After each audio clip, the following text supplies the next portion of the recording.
Tam zvíš.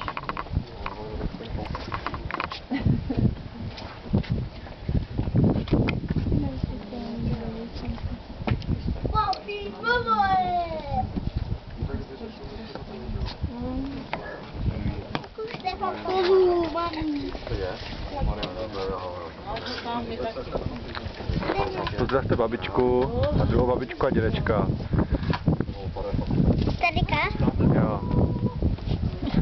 Babička tě slyší. Ne, to Řekni ahoj babi, ahoj dědo.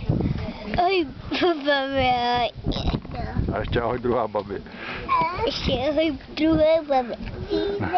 A co ty? Studený skoro musí být blízko jako Davídek. Řekni to.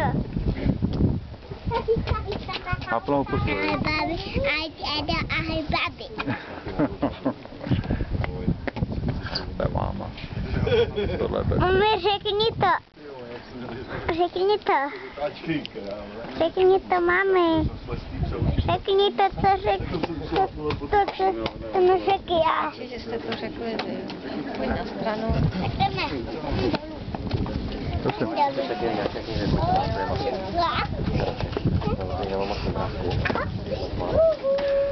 Jsem nás zavolal babičce, až to prohlídla. Že jo?